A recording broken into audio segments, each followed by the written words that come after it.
Pero bueno, nada, yo se los comento. No sé si estuvieron viendo la plataforma. Hay novedades en la materia, no sé si vieron el mosaico de evaluaciones.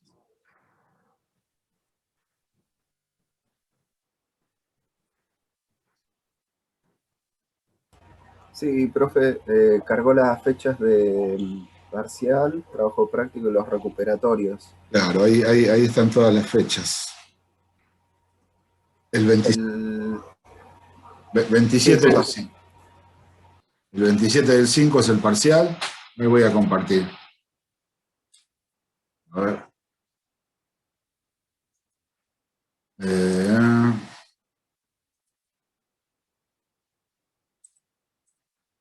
ahí comparto.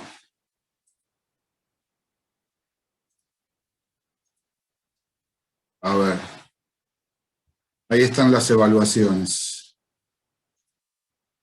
El 27 del 5 es el parcial. 2 semanas después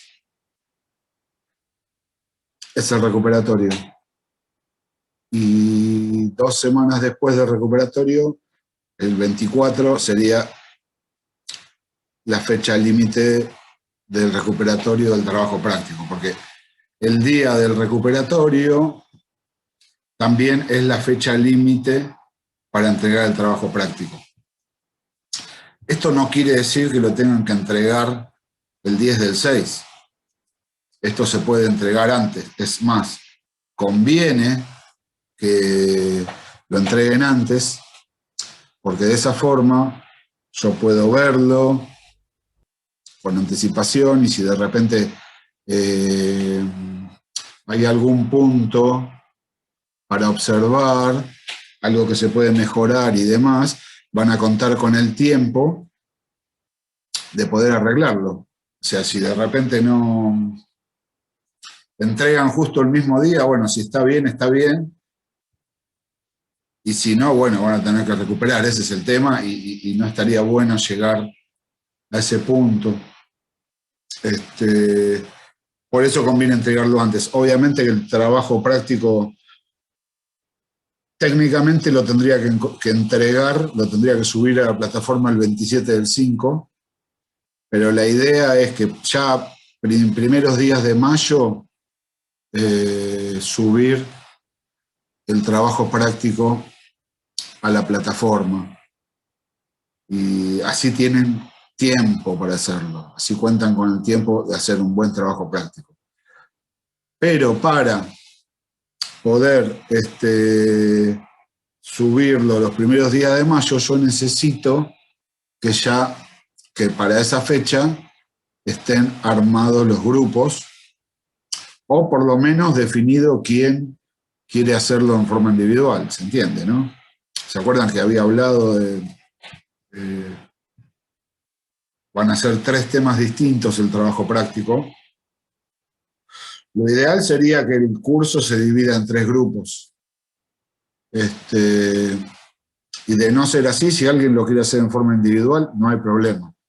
O si de repente se quieren juntar 2 o 3 o 4, por ejemplo, y hacer un grupo con esa cantidad, tampoco hay problema, pero lo que necesito es que se vaya registrando todo eso.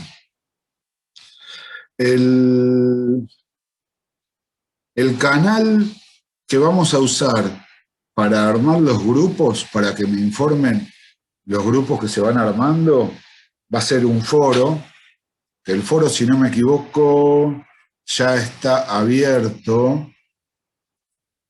A ver. Me parece que no. Bueno, pero yo lo voy a abrir. Voy a abrir un foro en el mosaico de presentación de la materia. ¿Vieron el primer mosaico? Ahí voy a poner un foro y ahí voy a recibir todos los grupos. Y la prioridad va a ser el primero que pida. O sea, de repente ustedes son 21. Se juntan 7 y eligen el grupo Linux, ya está. Linux está cubierto con el grupo de 7. ¿Está? sea, el resto puede ir eligiendo con lo que va quedando. O de repente subir al foro y decir, yo voy a hacerlo en forma individual y voy a elegir Apple. Bueno, listo, ya en Apple hay un lugar ocupado.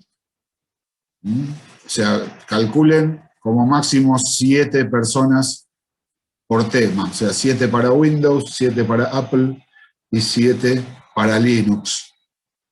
Así que tenemos tiempo, porque son los primeros días de abril.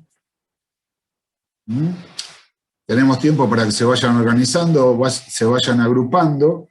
Si lo hacen en forma grupal es mucho mejor, porque de esa forma se pueden organizar, dividir los trabajos. Es un trabajo de investigación un poco extenso, o sea, no es simplemente ver una consigna, ir a Wikipedia, copiar y pegar y ya hice el trabajo práctico. No, digamos, vamos a hacer una investigación. En su momento ya van a ver cuáles son las consignas de cada uno de los temas. Entonces, estaría bueno que se organicen y con cuanta mayor sea la anticipación en que estén armados todos los grupos, ya está definido eso, yo con mayor anticipación subo el trabajo práctico y van a contar con más tiempo. Yo lo tendría que subir el 27 de mayo, pero si lo puedo subir antes, mejor. Y si alguien no elige ningún tema, ningún grupo, bueno, llegó el día del trabajo práctico y les va a tocar en forma random uno de los temas y lo van a hacer en forma individual. Eso no me gustaría llegar a eso, pero digamos, en realidad no depende de mí, eso está en sus manos. Así que fíjense de organizarse. Yo sé que es difícil, porque estamos en forma remota, no estamos en el instituto, sé que es difícil. Yo no sé si tienen o no un grupo de WhatsApp, si tienen alguna forma de comunicarse y demás, pero espero que sí. Así, si lo pueden hacer en forma grupal, es mucho mejor. Pero bueno, lo dejo como libre elección. O sea, son libres de poder elegir la forma en que quieren hacer el trabajo práctico. Más que nada, porque estamos en la virtualidad. Cuando estamos en el instituto es distinto. Hoy estuve en el instituto a la tarde, pasé un rato, estuve un par de horas firmando actas de exámenes finales, todos los finales que se fueron dando, viendo equivalencias, o sea, haciendo una serie de trabajos administrativos. Y nada, la verdad que hacía más de un año que no estaba en el instituto y ahí me di cuenta de cómo se extraña el lugar, cómo se extrañan las aulas, cómputos, el pasillo, las charlas, o sea, el estar ahí, bueno, nada. Ya vamos a ver cuándo podemos estar nuevamente por allá. Bien, no sé, si alguien tiene alguna consulta, me pueden consultar ahora y si no, ya arrancamos con la clase. Una recomendación. Bueno, ustedes, por lo que estoy viendo, es más o menos el grupo que nos encontramos siempre, más que nada leyendo los nombres, pero estaría bueno que todos y todas aquellos que están cursando se hagan presentes en estos encuentros remotos, porque nos lo pidió la rectora como, digamos, como medida a tener en consideración conceptual con cada uno de los estudiantes y las estudiantes, digamos.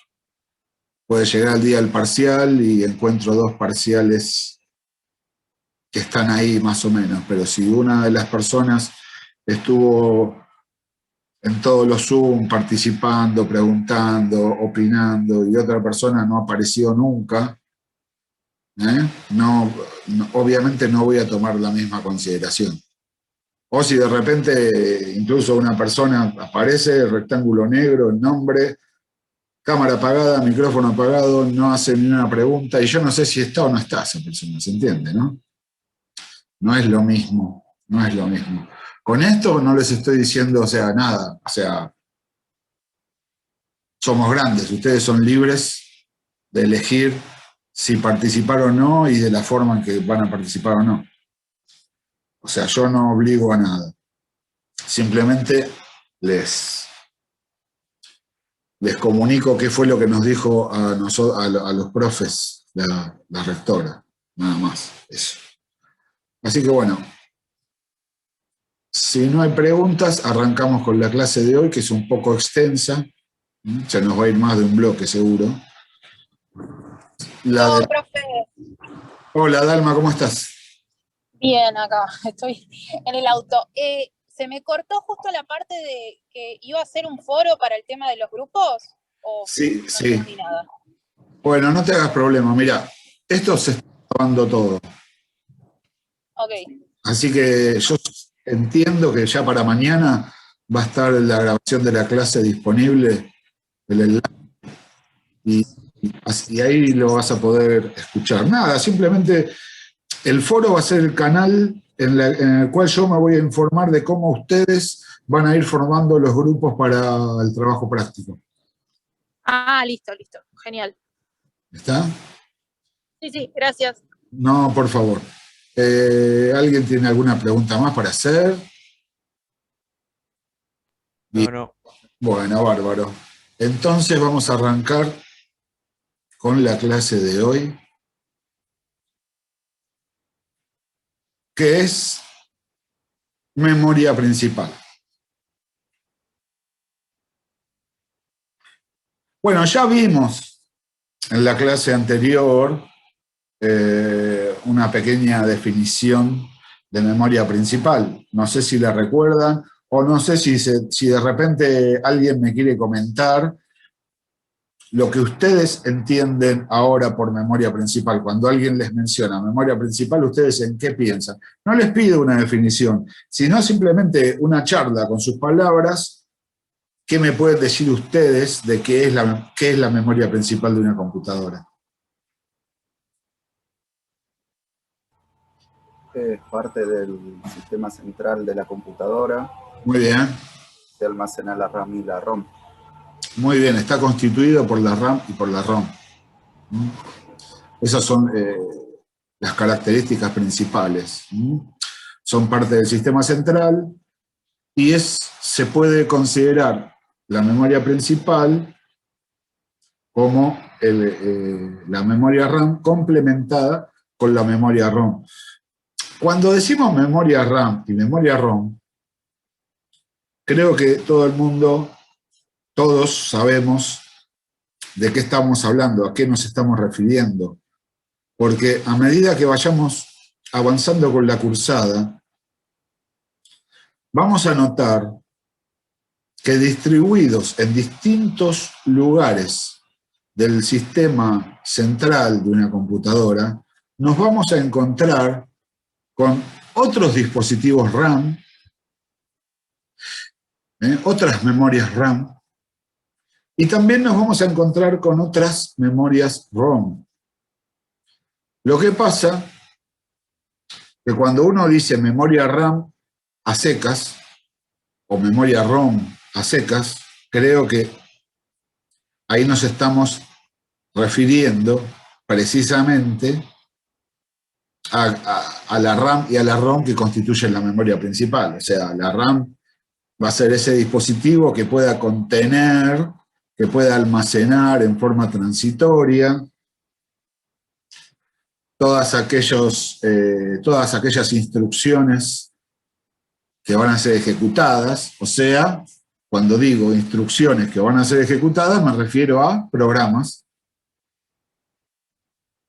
aplicaciones, sistemas que van a ser ejecutados, y los datos que van a ser procesados a través de las órdenes que reciben de dichos programas.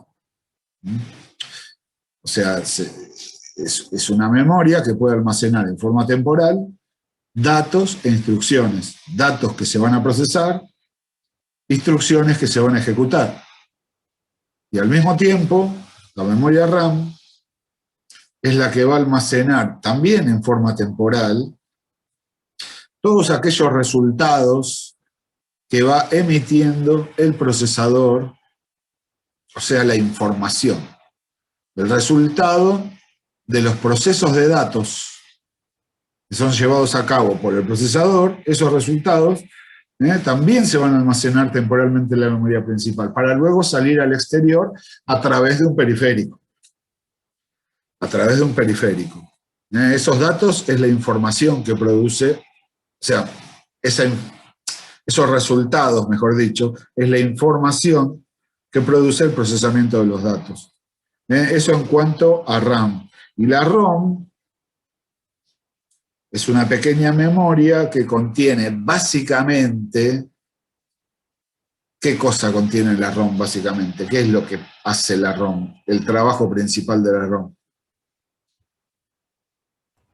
Es el arranque de la computadora. Es el arranque de la computadora, o sea, tiene un pequeño programita llamado BIOS, Basic Input Output System, sistema básico de entrada-salida, que es el primer programa que se ejecuta cuando se enciende una computadora. Que lo que hace es chequear los dispositivos de hardware existentes,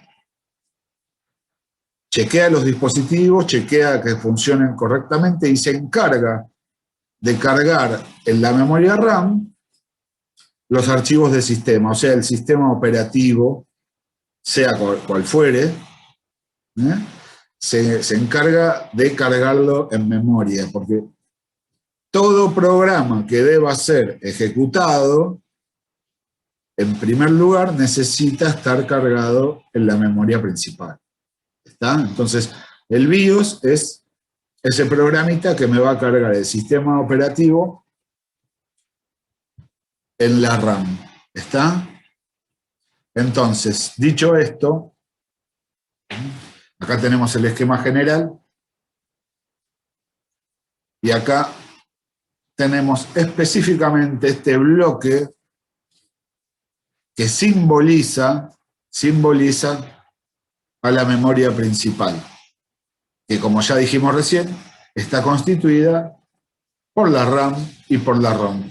Y acá tenemos la definición de memoria principal que también aparece en la presentación anterior. ¿Vieron cuando termina la presentación anterior que vimos qué es memoria, qué es el procesador, qué son los periféricos, qué son las interfaces, qué es un bus? O sea, terminamos con un montón de definiciones. Bueno, esta es la definición de memoria principal. A ver.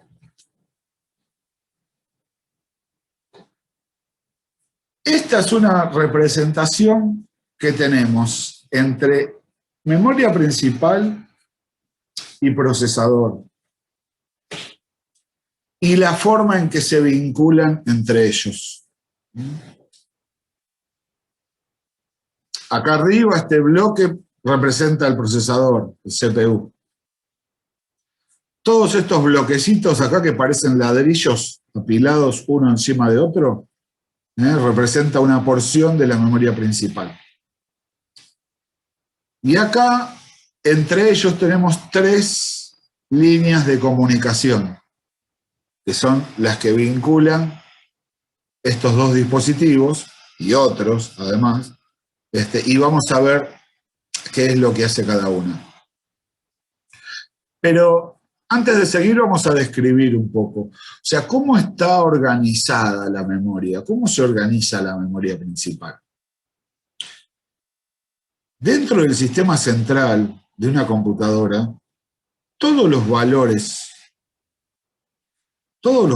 que existen son valores numéricos, son valores binarios. Cualquier expresión, cualquier dato, cualquier sentencia, cualquier instrucción que ingresa al sistema central de una computadora se transforma en un valor binario. ¿Alguien me puede comentar lo que es un valor binario?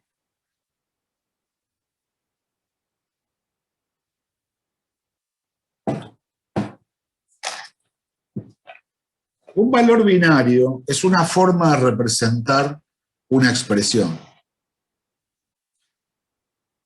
Por ejemplo, nosotros, para escribir los números, tenemos un cierto código, un cierto sistema de numeración que nos permite escribir cualquier valor matemático. Ese sistema utiliza 10 símbolos. Para armar cualquier valor, lo hacemos con 10 símbolos. Estos símbolos son los números del 0 al 9. 0, 1, 2, 3, 4, 5, 6, 7, 8 y 9. Son 10 símbolos. Combinando esos 10 símbolos, yo puedo armar el número que quiera. ¿Se entiende lo que estoy diciendo? Sí, sí.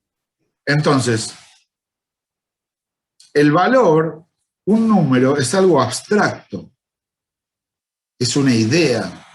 Nosotros lo que hacemos cuando lo escribimos es una representación de esa idea, de ese valor, ¿se entiende? La representación que usamos normalmente es la numeración en base 10. ¿Por qué en base 10? Porque usamos 10 símbolos para representar cualquier valor. O sea, sea cual sea el valor que tengamos que escribir, los símbolos los vamos a seleccionar entre esos 10. Pero no es la única forma de representar un valor. Ese valor abstracto tiene muchas formas de ser representado. Una de las formas de ser representado es en base 2. ¿Qué significa en base 2? En base 2 o binario. ¿Por qué en base 2? Porque solamente voy a utilizar 2 símbolos para expresar lo mismo. ¿Se entiende? Los símbolos son el 0 y el 1. El 0 y el 1. Si yo pienso en el valor 4, por ejemplo, 4, si uso la forma de escribir en base 10, escribo el número 4, como todos lo conocemos. Pero si yo pienso en un 4 y lo quiero escribir en binario, lo tengo que escribir solamente con los símbolos con los que cuento, que son el 1 y el 0. Para escribir un 4 en binario, tengo que escribir 1, 0, 0. Eso en binario es un 4. ¿Está? Simplemente cambian los símbolos. ¿Cambia el valor? No, el valor es el mismo. El valor es el mismo. Siempre va a ser un 4. Lo que difiere es la representación. O sea, la forma en que se guarda, en que se escribe, en que se puede leer. Entonces, de ahí es que dentro del sistema central, como dije, todos los valores que existen son valores binarios. Sea el valor que sea, que se vaya a guardar, a utilizar, va a estar en binario. ¿Por qué va a estar en binario en el sistema central? Porque es la forma más práctica de guardar un valor. Porque es simple, solamente tengo 2 símbolos posibles, o 1 o 0. Cada una de estas cifras, cada uno de estos unos y ceros, son los llamados dígitos binarios. Por ejemplo, el número 4 tiene 3 dígitos binarios. El 1, el 0 y el 0. La palabra bit es la contracción en inglés de dígito binario. Decir bit es lo mismo que decir dígito binario.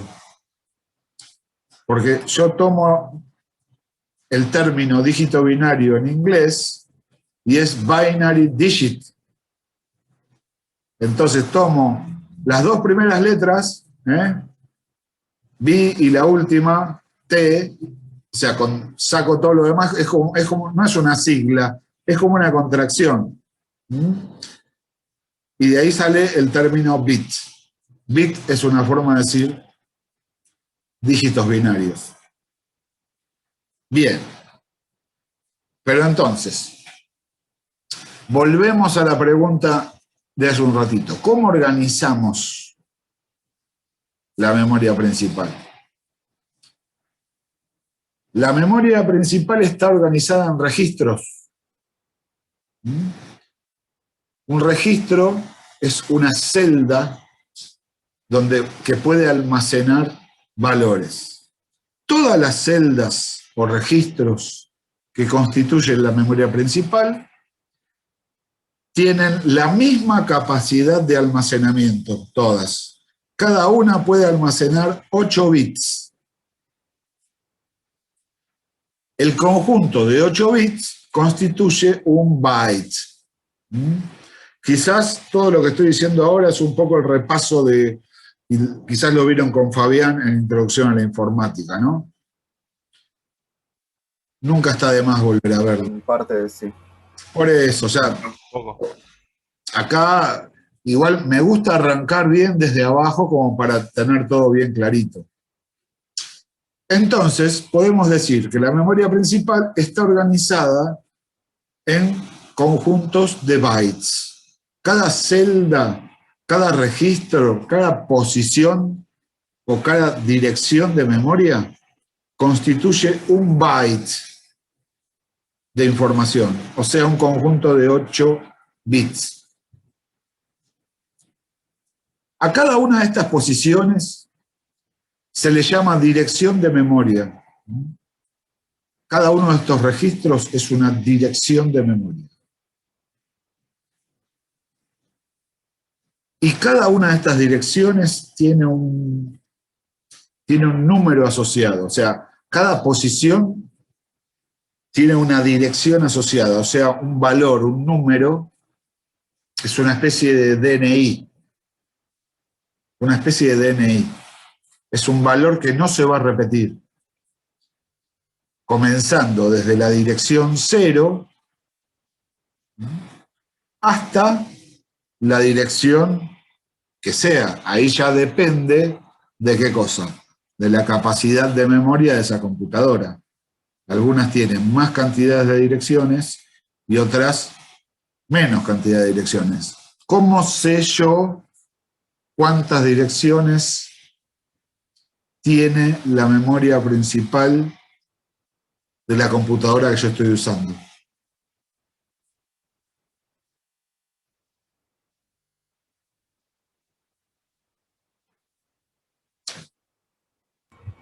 Según la memoria que se utilice. Claro, la capacidad. Puedo tener una máquina que tiene 4 GB de RAM, 8 GB de RAM, 16 GB de RAM. Si a mí me dan ese dato, yo ya puedo hacer un cálculo aproximado de cuál es la cantidad de direcciones que tiene esa memoria. Porque cuando digo memoria RAM de 8 GB, ¿de qué estoy hablando? 8 GB ¿qué? ¿Cómo se dice en forma completa? 8 gigabytes. ¿Y qué significa gigabyte? ¿Qué diferencia hay entre un byte y un gigabyte? Esto es lo mismo que metro, kilómetro, ¿se entiende? La unidad de medida es el byte. Yo lo voy multiplicando y tengo kilobyte, tengo megabyte, tengo gigabyte, tengo terabyte.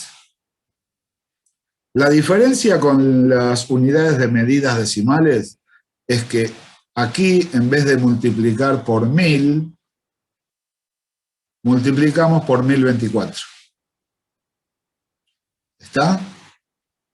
Entonces, si yo digo que tengo 1024 bytes, puedo decir que tengo 1 kilobyte, porque kilo Significa 1000.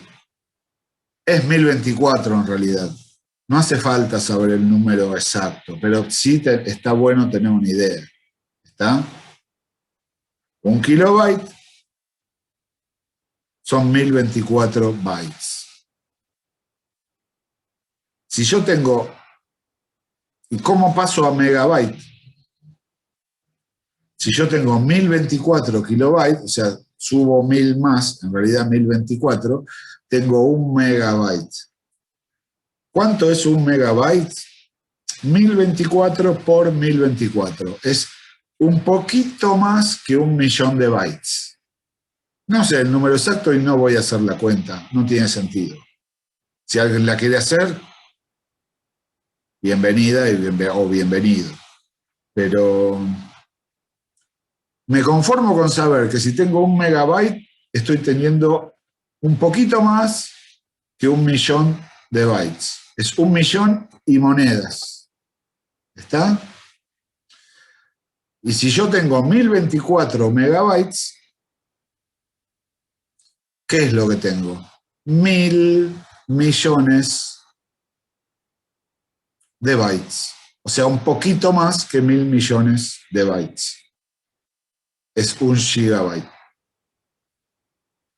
O sea, que si yo tengo una memoria de 8 gigas, significa que tengo un poquito más que 8.000.000.000 de bytes, en la cual cada uno de esos bytes tiene una dirección propia, que es única, que no hay otra dirección, no hay otra posición dentro de la memoria que tenga esa misma dirección. Ya les digo, es como el DNI, es como la clave primaria en una base de datos, es como el query, ¿se entiende? Que comienza con 0, y si tengo 8.000.000.000, un poquito más, la posición mayor va a ser 8.000.000.000 y piquito. Y cada una tiene su número. ¿Está? Ese número es la dirección de memoria. Y por lo que acabo de explicar, la cantidad de direcciones varía con la cantidad, con la capacidad que tenga de memoria RAM. ¿Está? A ver. Acá tenemos otro ejemplo, ¿ven? Tenemos varias celdas. El contenido, aquí el contenido está escrito en bits. Y acá al lado de cada una de las celdas tenemos la dirección de memoria. La dirección de memoria también es un valor binario, también es un valor en bits. Pero, imagínense, un 4, para escribir un 4 en binario necesito 3 cifras ya, el 1, el 0 y el 0.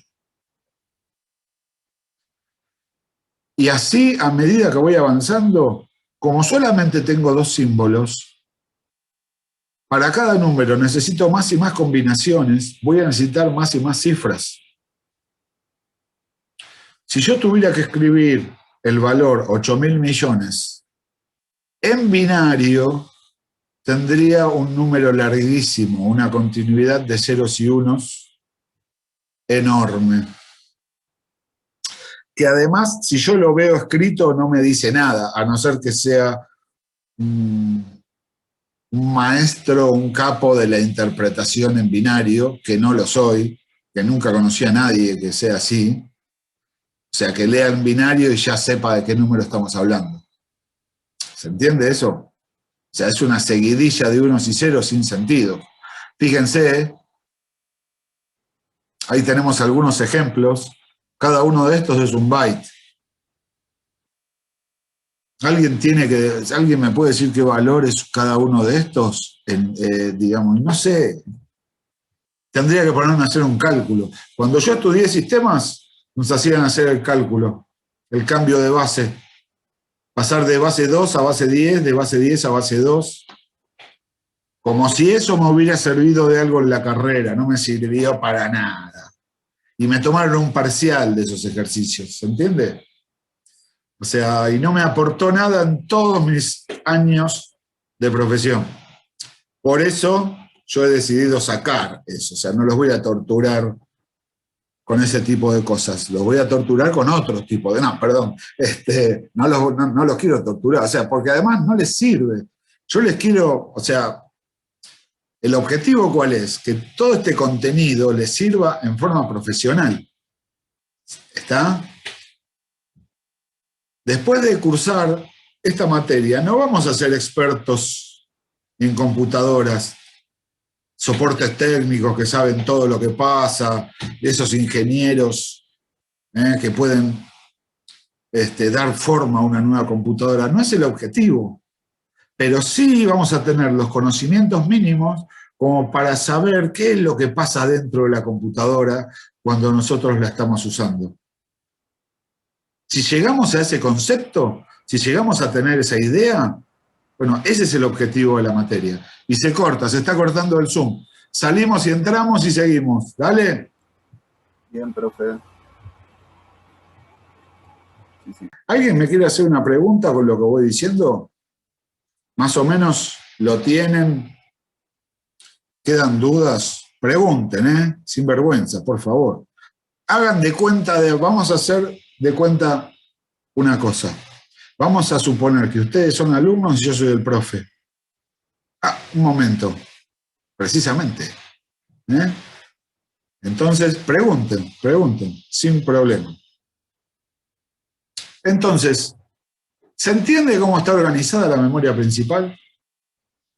Cada posición es un byte, como dice acá abajo, es un byte. Y cada posición está representada por una dirección de memoria. Acá al lado está representado el número de posición, pero no está escrito en binario. Está escrito en hexadecimal. Muchas veces vamos a encontrar en libros, en textos, en videos, incluso en informes que nos da el mismo sistema operativo, de direcciones y demás sectores en el interior de la computadora que tienen una dirección, que tienen un valor, y ese valor va a estar escrito en hexa, o sea, en hexadecimal. ¿Cómo me doy cuenta que está en hexadecimal? Por empezar, porque termina con una H. ¿Y qué es el hexadecimal? Es otra forma de representar un valor. ¿Cuál es la ventaja de la representación hexadecimal? Que por cada cifra hexadecimal yo estoy reemplazando, perdón, estoy reemplazando 4 cifras binarias. ¿Se entiende? Tiene más símbolos. El sistema hexadecimal, hexa significa 16, o sea que tiene 16 símbolos. Tiene 16 símbolos, tiene los 10 símbolos de la matemática en base 10, que ya conocemos, los números en base 10, y tiene 6 símbolos más, que son las primeras 6 letras. A, B, C, D, E y F. ¿Está? Entonces es muy posible que veamos números, valores, en hexadecimal donde hay una combinación de cifras numéricas y alguna letra. Como pueden ver acá, ¿ven? Dirección 020A, dirección 020B. Nosotros tenemos que saber cuál es el valor exacto. Si alguien me pregunta, ¿qué número es 020B? No sé. No importa tampoco. Es para tener una idea. Lo que pasa es que el hexadecimal es menos complicado que el binario. El binario, imagínense, por cada una de estas cifras hay 4 cifras binarias. O sea que acá tendríamos una hilera de 16 unos y ceros. que en definitiva tampoco nos van a estar diciendo nada, porque si fuera información que podamos entender, estaría buenísimo, pero no lo es. Entonces, se representa en hexadecimal. En la diapositiva anterior, ¿ven el contenido que tiene cada dirección de memoria? Son 2 cifras nada más. ¿Por qué 2 cifras? Porque están en hexadecimal. Yo con una cifra hexadecimal reemplazo 4 cifras binarias. Fíjense, entonces, ¿cuántas cifras binarias tiene cada dirección? Si en cada dirección tengo 2 cifras hexadecimal, quiere decir que tengo 8 cifras binarias. O sea, 8 bits, que 8 bits es un byte. Y como pueden ver, son números hexadecimales, ven que por ahí hay mezcladito alguna B, alguna letra A, ¿ven? Eso me está denotando que son cifras hexadecimales. Pero tranqui, no vamos a tener que interpretar ni leer ni las cifras binarias ni las cifras hexadecimales, simplemente van a estar ahí escritas. ¿Está? Así que no se hagan problemas por eso. Entre la memoria principal y el procesador vemos 3 vínculos, 3 líneas de conducción, de conexión, que se van a encargar de transmitir señales, se van a encargar de la comunicación entre los 2 dispositivos, entre la memoria principal y el procesador. Cada una tiene una función distinta. Por un lado tenemos las líneas de datos, también llamado bus de datos. Y por estas líneas, ¿qué es lo que se va a comunicar entre memoria y procesador? Por las líneas de datos van a pasar todas las instrucciones que están guardadas en memoria principal. Las instrucciones que van a ser ejecutadas por el procesador van a viajar desde la memoria hacia el procesador a través de las líneas de datos. También van a viajar todos los datos que van a ser procesados por el procesador. El procesador ejecuta instrucciones y procesa datos. ¿Cómo llegan esas instrucciones y esos datos? A través de las líneas de datos o bus de datos.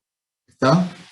Ahora fíjense que esta flecha tiene doble sentido, ¿eh? Apunta para el procesador y apunta también a la memoria. ¿Por qué? Porque a través de la línea de datos sale toda la información que genera el procesador.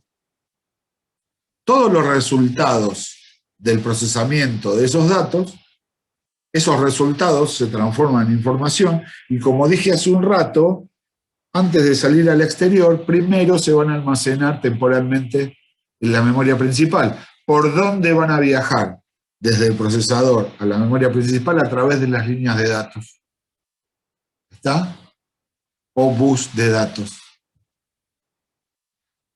Después, acá a la izquierda, tenemos las líneas de direcciones o bus de direcciones.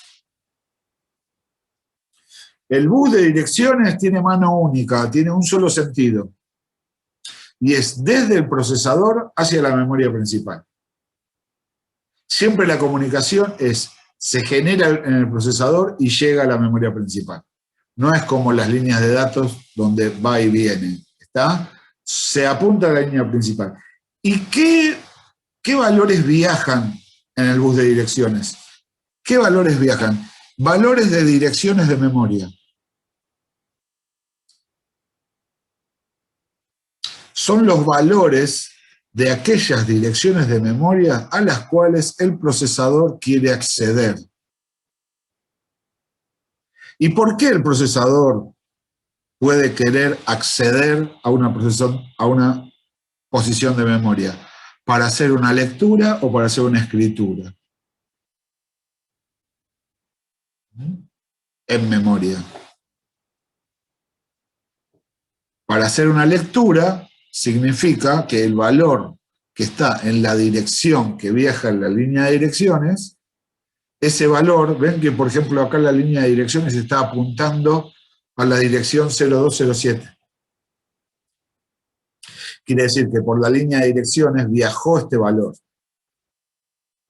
Apuntó precisamente a esa dirección y este es el contenido. Este es el contenido, que es un número en bits, es un byte de información. Si el procesador necesita leerlo, significa que una copia del contenido se va a colocar en la línea de datos y va a viajar por la línea de datos hasta el procesador. De esa forma podemos decir que el procesador hizo una operación de lectura, leyó un valor. Y cuando tiene que escribir un valor, significa que un valor que sale del procesador va a ser guardado en memoria, pero ¿en qué lugar de la memoria? En el lugar que esté marcado por la línea de direcciones. Por la línea de direcciones va a viajar una dirección, se va a apuntar a esa dirección y el valor que se va a escribir precisamente en esa dirección de memoria. Eso es escritura. Eso es algo parecido a la asignación en programación.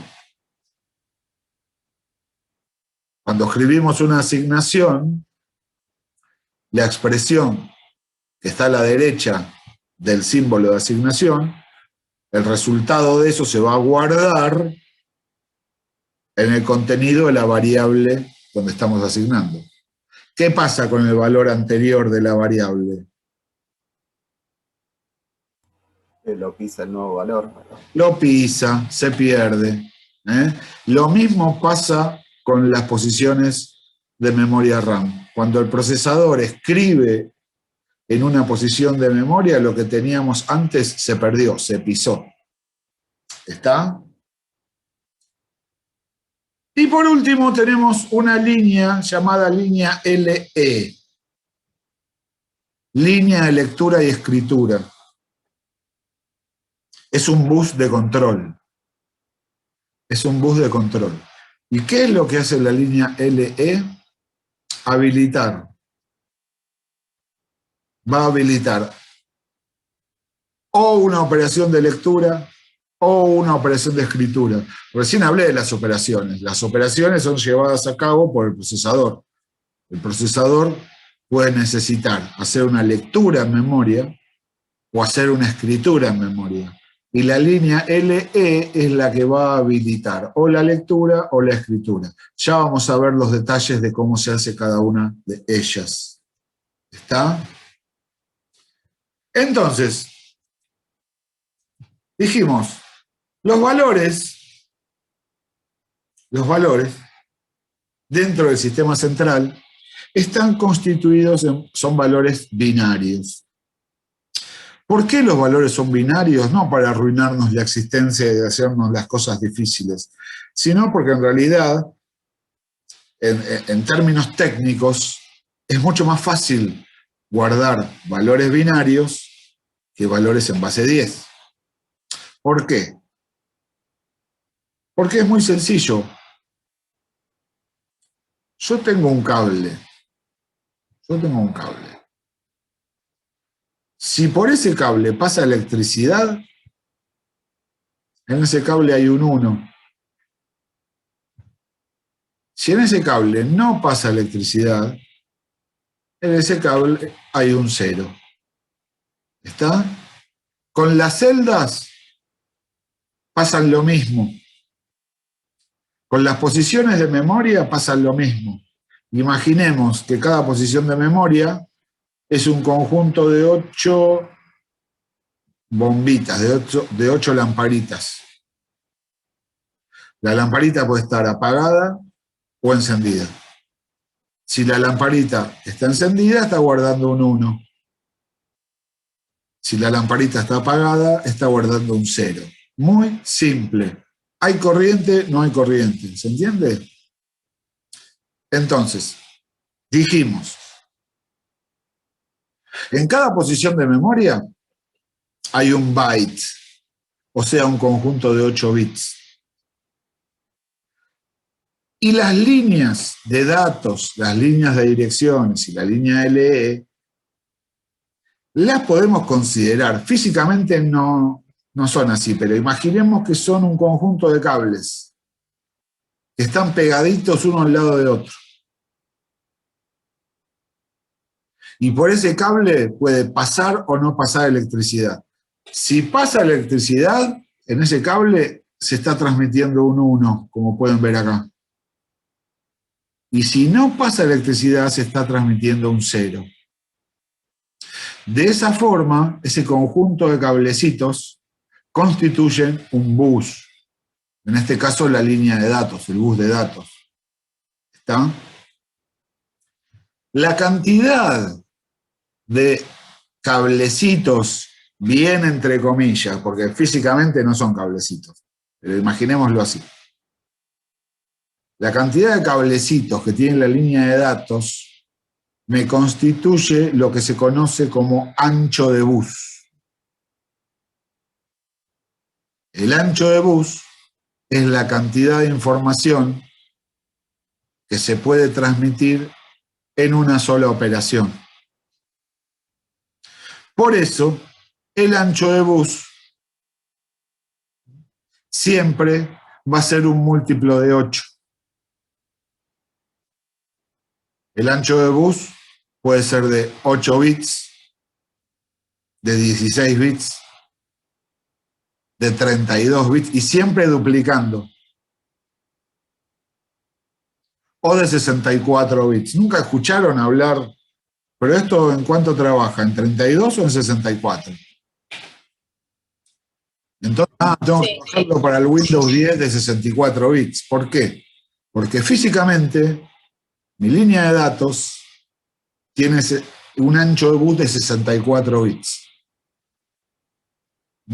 Quiere decir que en una sola operación puedo transmitir 64 bits, o sea, 8 bytes. O sea, puedo leer o escribir en 8 posiciones de memoria al mismo tiempo. Estas posiciones son posiciones contiguas, una detrás de otra. No es que se puede elegir una posición por acá, otra por allá. ¿Se entiende? Entonces, el ancho del bus es la cantidad de bits que puede transmitir en una sola operación. También, un sinónimo de ancho de bus es el word. El word de memoria. La diferencia es que el word se expresa en bytes. Decir que el sistema central tiene un word de 8 es lo mismo que decir que tiene un ancho de bus de 64. Porque cuando digo word de 8, digo word de 8 bytes. Y cuando digo ancho de bus de 64, digo ancho de bus de 64 bits. Y recordemos que un byte son 8 bits. Entonces, si tengo 64 bits, 64 dividido 8 es 8. Porque 8 por 8 es 64. Por eso es un word de 8. ¿Se entiende? Es lo mismo hablar en word, o sea, o el ancho de bus en bits.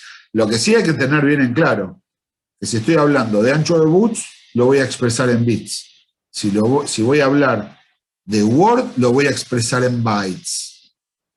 ¿Está?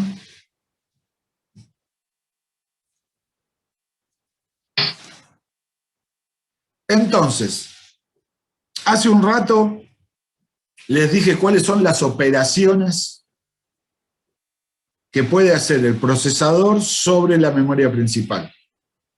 Dijimos que el procesador puede hacer 2 operaciones. Puede acceder a la memoria por 2 cosas. Para una operación de lectura o para una operación de escritura. Vamos a analizar cuáles son los pasos que se realizan para que el procesador realice una lectura y para que el procesador realice una escritura. Lectura. Primero, el procesador va a ordenar con la línea LE, ¿se acuerdan de la línea LE? La línea LE tiene un solo cablecito. O sea, ¿cuánto puede transmitir la línea LE? Un bit. Porque es un cablecito, un bit, no byte, un bit. O sea, o transmite un 1 o transmite un 0. ¿Se entiende? Si el procesador quiere realizar una lectura, la línea LE se pone en 1. ¿Qué significa que se pone en 1? Se enciende. En ese cable va a haber electricidad. ¿Está?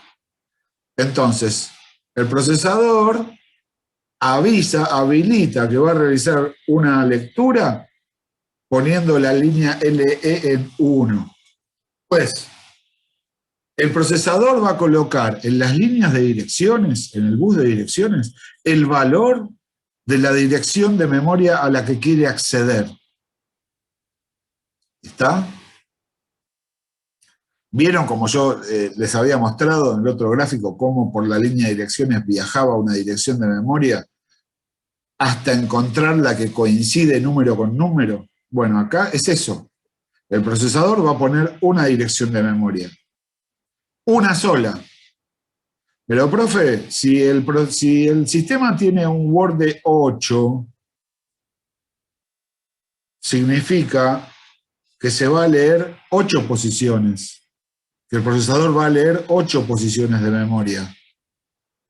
Por la línea de direcciones, ¿van a viajar las 8 direcciones? No. Viaja la primera nada más. La primera. Porque cuando se lea, se va a leer esa posición y las 7 subsiguientes. Se lee en bloque. Por eso, cuando el procesador lee o cuando el procesador escribe en la posición apuntada más las subsiguientes, ¿cuántas? Y depende del Word. Si es un Word de 4, van a ser 4 posiciones. Si es un Word de 8, van a ser 8 posiciones. Si es un Word de 2, van a ser 2 posiciones. ¿Está? Entonces, primero, la línea LE se pone en 1. Se avisa que va a ser una lectura. Segundo, el procesador coloca en la línea de direcciones el valor de la dirección, de la primera dirección que se va a leer. Esa dirección viaja por la línea de direcciones, apunta a esa dirección, y una vez que está apuntada, una copia de esa dirección, de esa posición direccionada, no solo esa posición, también las subsiguientes de acuerdo al Word, una copia de esos valores se van a colocar en la línea de datos, en el bus de datos, y van a viajar hasta el procesador. ¿Está? Una vez que llega al procesador, se realizó la operación de lectura. Esos son los pasos para que un procesador realice una lectura. Acá tenemos el grafiquito. Primero, LE se pone en 1.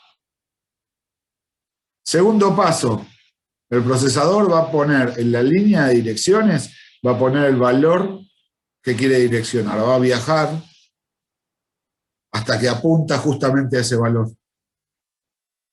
¿Está? En este ejemplo, este sistema central tiene un Word de 2. O sea, tiene un ancho de bus de 16 bits nada más. Cuando se hizo este gráfico, podemos deducir que fue hace unos cuantos años. Ya no hay computadoras que tengan Word de 2. Pero no importa. Entonces, el procesador apuntó a esta dirección, 0207. Pero lo que el procesador va a leer es la posición 0207 y 0208, que es la segunda. De esta forma, ahí tenemos el Word de 2 bytes. Una copia de este contenido se coloca en la línea de datos, como pueden ver acá, si yo reemplazo cada una de estas cifras, la voy a reemplazar por 4 bits. O sea, tendría una sucesión de ceros y unos de 16 cifras. Que precisamente, ¿por qué? Porque el ancho de bus es de 16. Entonces, una copia se coloca en la línea de datos y llega al procesador. Ahí tenemos la lectura. La escritura es parecida. Obviamente parecida y diferente. Tiene cosas similares y cosas distintas. Es una escritura. Como es una escritura, lo primero que va a hacer el procesador es poner a la línea LE, a la línea de lectura y escritura, la va a poner en 0. Con eso se está avisando que se va a realizar una escritura. ¿Está? O sea, no hay corriente en ese cable. Después. Profe, Sí. ¿le falta mucho? Porque creo que ya estamos entrecruzados con otra clase, o al menos yo estoy entrecruzado con otra clase. ¿Qué otra? ¿De qué materia? Ya te digo, de estudio de movimientos sociales y políticos. ¿Qué es del segundo cuatrimestre también? Sí. Tuvo un cambio de horario hace poco. Sí, pero yo, a ver, ¿con quién tienen? ¿Con Magdalena? No, con Bonacci. Con Bonacci. ¿Y a qué hora tienen? Supuestamente arreglaron que a las 8. No, pero no, esto no, claro. Se va a pisar con mi materia.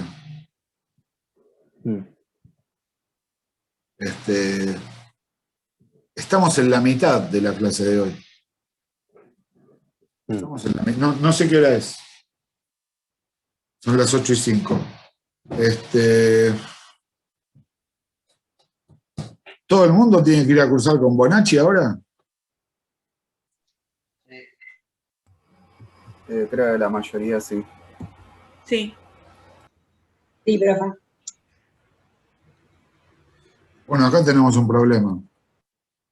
Acá tenemos un problema que en realidad no es de ustedes, pero me voy a tener que comunicar, porque en realidad yo necesito 2 horas.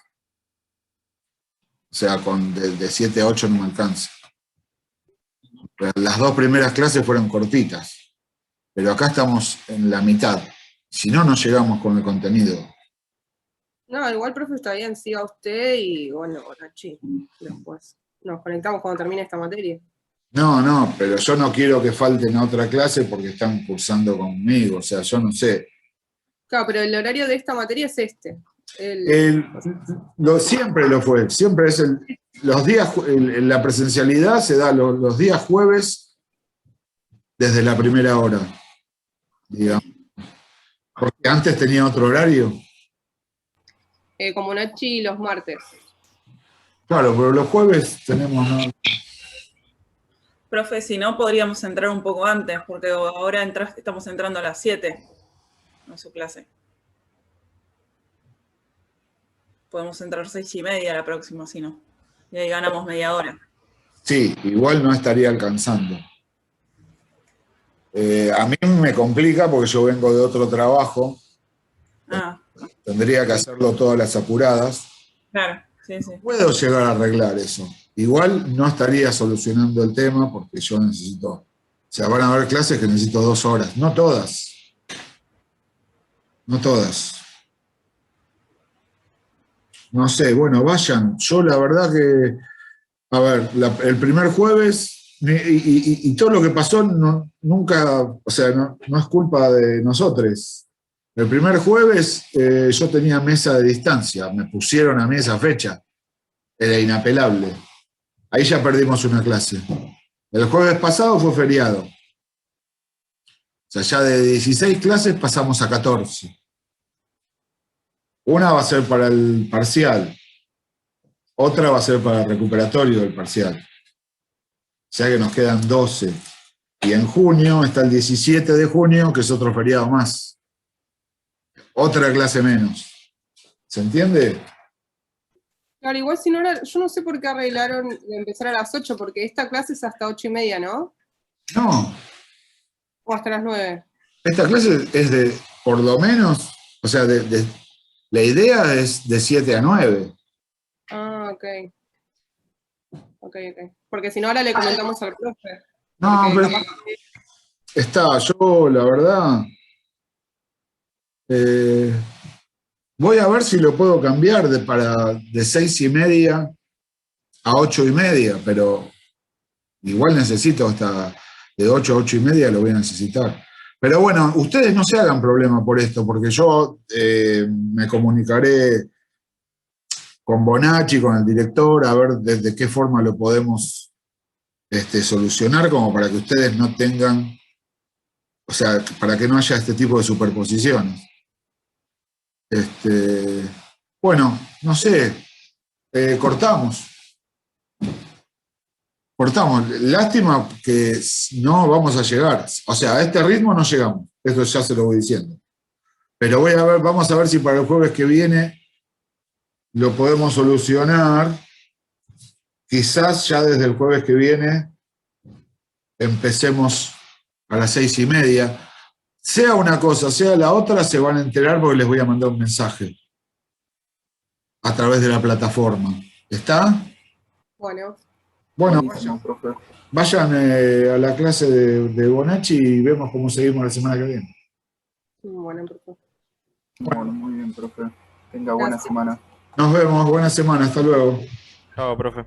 Chau, chau.